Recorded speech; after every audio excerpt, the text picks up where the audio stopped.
Don't engage alone. We do this together.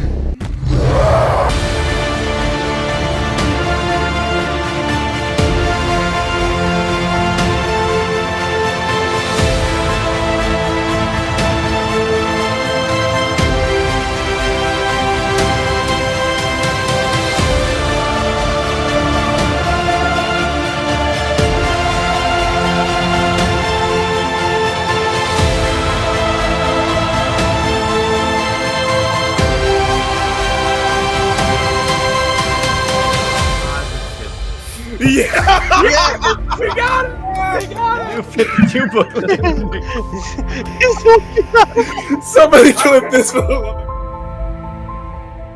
Welcome to Comic Talk. I'm Jared, and today we are going to discuss that Superman suit. So, I just want to establish something. So, the way I'm going to do this is I'm going to talk about what I hate about the suit first, get the negativity out of the way. Then I'm going to talk about a little detail they put in there that I actually appreciate. So let's get started. And I have a select few number of pictures that I'm going to share because they'll help illustrate my point. All right, so I'll start with this one. So what we have here, all right, so here's the suit. And to be clear, actually, you know what? I'll start with one thing I like about this. I like the coloring because it looks very much like Superman. And by the way, I will say I have no critiques of the suit here, because that looks amazing. Master Terrific looks comic accurate. So I have zero critiques about that. That looks fine. As it relates to David Cornsweet. All right, so here's the thing. And longtime viewers will remember that when I talked about the Superman suit, the James Gunn Superman suit, I said the problem with it is that it looked like it didn't fit him. And honestly, this has made it worse. Because if you look over here in the chest region, there's a lot of bendage. And actually, you know what? I'll zoom in a little bit on there. Because as you can see here with the bend, here's the problem. It doesn't have enough muscle definition, and it's too, like, baggy on him. Because here's the thing. When you think of Superman suits, they should be, for the most part, look and feel like they're a second skin. And to be clear, the few suits have done this. The suits that I think have done this, I'm going to go with non-Snyder suits, are the Superman suit from Superman and Lois, particularly the later seasons. They felt a little more like it was actually him. I know they used some padding, but not this much. And the CW Kingdom Come suit, I think that looked the closest to a comic accurate Superman suit that we got. And honestly, I wish they had gone with that. But here it's like with the floppage here, it looks like there's nothing here for the suit to like push back on. That's why I'm a little bit against it. I understand the elbows because that's like a bending thing. I understand why that's going to crinkle. There's very little you can do, but it gets to this is where I have the issue. And then when we go to another screenshot that I have, actually, I'll just share the whole screen at this point. So I'm going to go to this image right here, because if you notice, it makes him look like he's got a dad bod and he's not really like Superman. He's not really super fit. That's the problem with the suit. And I think it's really the suit because the material is really thick. And that's probably what's like causing, first off, the severe bendage here.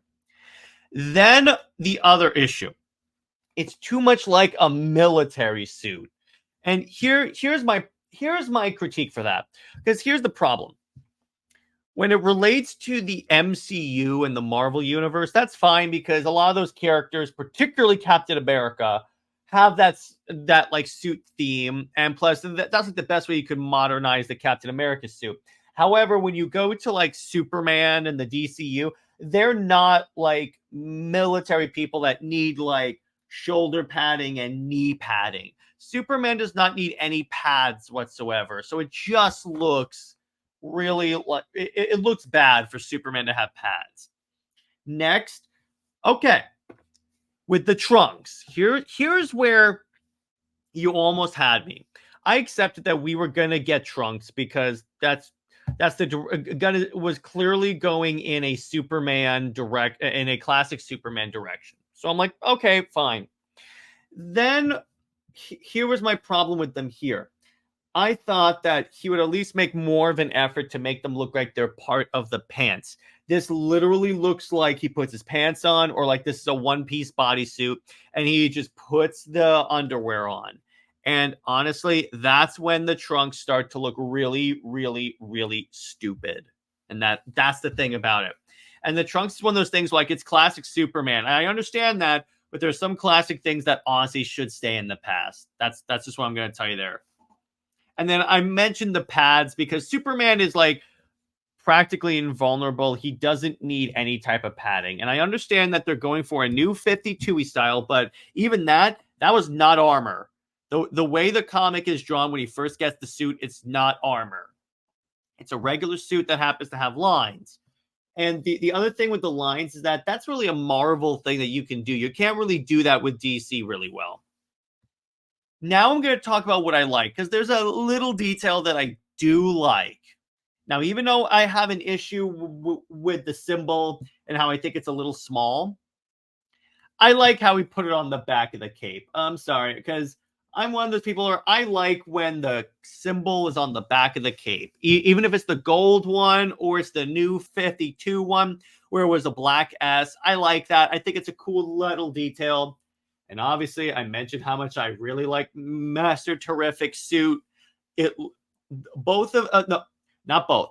The Mr. Terrific suit looks fine because that's actually the way the suit is. It's not necessarily a skin tight thing. It's a lot of it is leather. So you nailed it on that.